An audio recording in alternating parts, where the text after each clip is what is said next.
It was just about a year ago that I sat here and told you that the Samsung Galaxy Note 7 was the best take on a big smartphone ever made. Now, we all know what happened to the Note 7, and it wasn't good. It basically caught on fire and had to be pulled from the market. But because of that, Samsung changed the way it makes batteries, so we shouldn't have to worry about that problem anymore. And now we're here to talk about the new Samsung Galaxy Note 8, which Samsung again hopes is the best big phone ever made.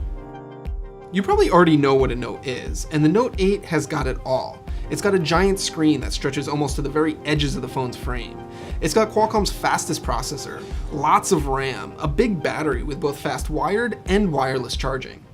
And it's also Samsung's first phone with a dual camera system that lets you do interesting portrait effects that lets you blur the background like an iPhone can do. And of course, because it's a Note, it comes with a stylus, which has also gained a few new tricks.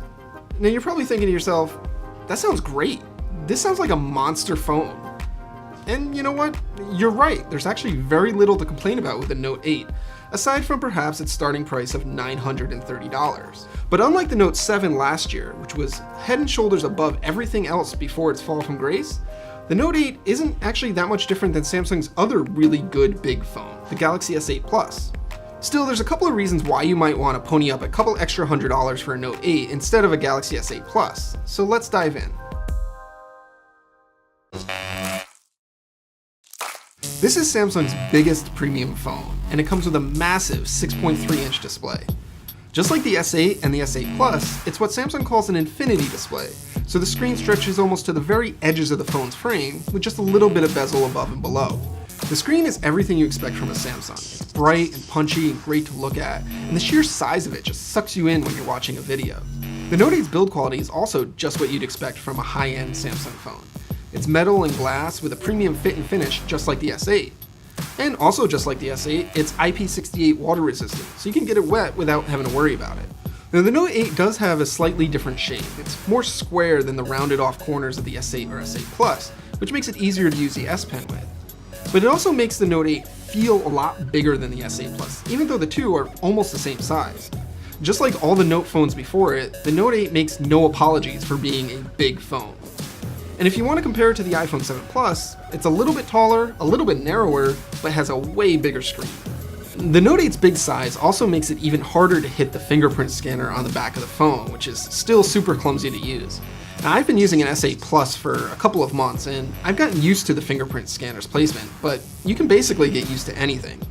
It would be a lot easier for everyone if Samsung would just put the scanner below the camera like every other phone does. And of course, there's a dedicated button to launch Samsung's Bixby voice assistant. And of course, it can't be reprogrammed to do something more useful because Samsung has committed itself to blocking all of the apps that come out to do so. Now inside, the Note 8 has Qualcomm's Snapdragon 835 processor and 6GB of RAM. This is the same processor as found in the S8, but with 2GB more RAM.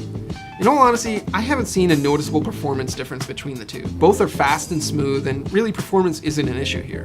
Likewise, the Note 8's 3300 mAh battery is big enough to last most people through a full day without having to recharge. In practical terms, it gets me about the same battery life as I experienced with the S8 Plus, despite its slightly smaller capacity. You've probably picked up on a theme here. There's not a whole lot different between the Note 8 and the S8 Plus. So let's talk about those two things that are different. The first is the Note's signature feature, the S Pen stylus. The Note 8 is basically the only phone on the market that you can buy that comes with a stylus, and it lets you take notes, mark up screenshots, doodle, or just navigate the software with a finer point than your finger. And Note diehards love this thing, and according to Samsung, the stylus is the main reason that Note buyers stick with the phone. The Galaxy Note 8 has gained a couple of new features. It's got a finer point and a little bit more pressure sensitivity than the stylus that shipped with the Note 5 2 years ago. Samsung has also improved the note-taking software, and you can now take longer notes on the phone's screen without even unlocking it, which is pretty cool. But my favorite new feature is Live Messages, which lets you draw pictures or write messages and convert them to animated GIFs, which you can send to people or post to social networks. It's kind of like the iMessage handwritten note feature, except you can post them anywhere that supports a GIF. The other big difference with the Note 8 is its new dual camera system. It has two 12-megapixel cameras, both with optical image stabilization. This lets you zoom in closer on your subject, or, more interestingly, take pictures with a blurred background, like you can do with a DSLR or mirrorless camera. The portrait mode is a lot like the iPhone 7 Pluses. Outdoors, in good light, it can produce some interesting effects. But indoors or in poor lighting, it looks pretty bad. And it never quite fooled me into thinking the picture was taken with a bigger camera. It kind of has this cardboard cutout effect, and it messes up things like fine detail and hair, which is pretty important for a portrait. It's basically not any worse, nor any better than the iPhone 7 Plus's portrait mode. Both of these feel like first generation attempts at something, and there's a lot of headroom for improvement in later iterations.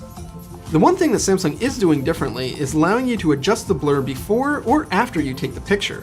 So if the blur effect is too strong, you can roll it back a little bit. I found the best results were when I had the blur effect dialed just a tad back from its maximum. And since there are two cameras, you can actually take both the wide angle and telephoto images at the same time. So if the portrait quality sucks, you can always fall back to the wide angle camera, which has a much higher quality sensor and a better lens. I feel like this is a little bit of a safety net, but honestly, I'm glad it's there. Otherwise, the wide-angle camera is exactly the same as the one you get on the S8. It's fast focusing, has a wide aperture, and takes really lovely photos. It's one of the best cameras you can get on a phone this year. There was once a point in time where if you wanted a big phone, the Note was the obvious king of the hill. It had the biggest screen and the best specs, and it didn't really matter if its price was a little bit higher than other phones. But now there's a lot of really great big phones on the market, including ones made by Samsung itself, that offer a lot of the same experience of the Note at a lower price. So it really comes down to two things if you want the Note. Do you care about the camera, and do you care about the S Pen stylus? Since I feel like the camera could still use work to truly be great, it basically comes down to this little piece of plastic and how much value you get out of it. If you're an S Pen diehard, go for it. You're gonna love the Note 8. But the rest of us, we'll probably be just as happy with any of the other big flagship phones. YouTube.com/The Verge? Yeah, it hasn't changed. Okay. I can't remember if it's youtube.com/Verge or /The Verge. That's why I was asking. There's your end card, by the way. We just recorded it.